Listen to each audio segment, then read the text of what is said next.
Hi, this is Kevin with Crayon Law Firm. Today I want to talk to you about 10 ways that you can prove a failure to promote, failure to hire case, otherwise known as a non-selection case. At least 4 things to prove just to get through the door. These are what you might call prerequisites, otherwise known as a prima facie case. That's just another way of saying that these are prerequisites for you to show that you may have a discriminatory failure to promote case. Number 1, you're a member of a protected class. Race, color, disability, religion, your sex, your age. These are some of the protected classes that are recognized for discrimination cases. Number 2, you are at least equally qualified for the position. You can show through your resume or through your other materials that you met the qualifications for the position. Number 3, that you were actually not selected for the position.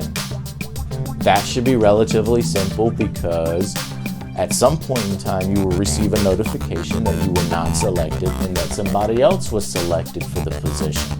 Number 4, the person who was selected is not in your protected class. For example, if you are claiming race discrimination and you happen to be an African American, then you need to be able to show that the other person who was selected is not an African American. After you meet those first 4 elements, your essential prima facie case, the burden shifts over to the employer to articulate a legitimate reason as to why you were not hired.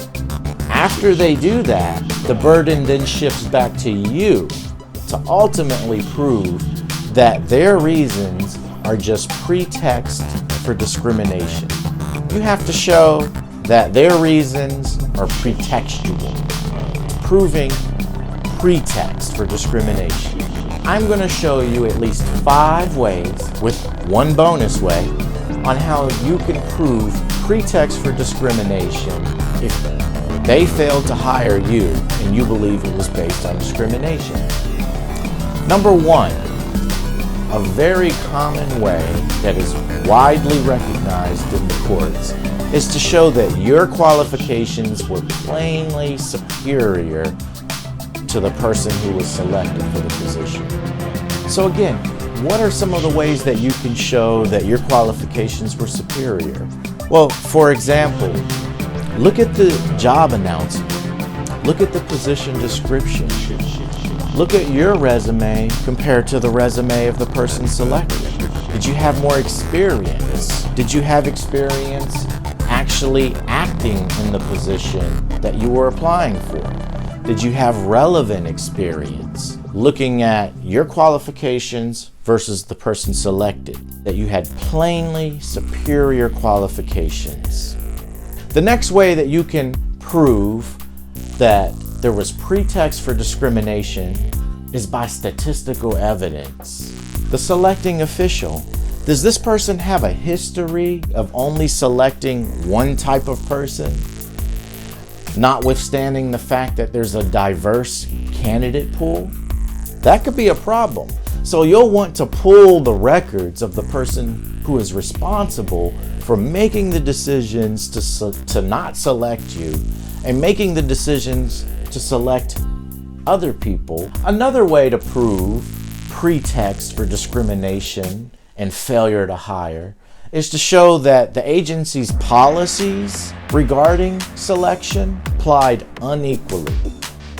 Did they somehow show favoritism to the person who was selected?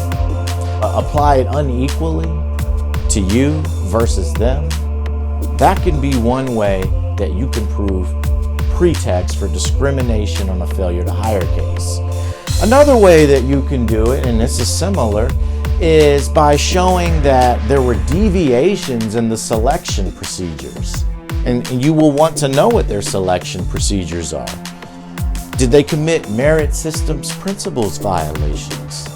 Did they suddenly deviate from their normal procedures to pre-select the person who was selected over you? Another way that you can show pretext for discrimination, and this is a most common one, is inconsistencies in the records, especially unexplained contradictions. You basically take the agency's articulated reason and you show that it's false, contradictions, things of that nature. This is a case-by-case basis, so you would know by looking at all of the materials where the inconsistencies lie. Lastly, I want to give you a bonus tip to file what is called a motion for sanctions, otherwise known as a motion for punishment against the employer, against the agency. And what do I mean by that? Well, the law requires the employers to maintain selection records. So if the agency, in this case, or the employer, is alleging that you did not score well on the interview, well, they have to maintain the interview notes, especially if they're going to compare your interview with the person you were passed over for.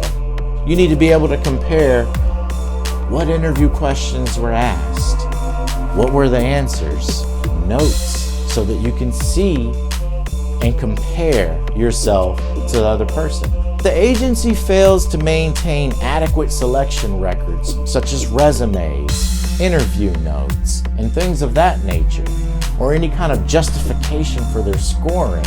So those are some of the ways that you can prove a failure to promote, failure to hire, non-selection case, especially if you are in the federal government. Listen, this can be complicated, and all of this is on a case-by-case basis. And some of these tips that I mentioned may or may not apply to you. You should seek experienced counsel and get a consultation, either from myself or from another experienced attorney who does this. Thank you for listening. Thank you for visiting Crayon Law Firm. Feel free to give us a call if you've been passed over for a job and you believe it was discriminatory.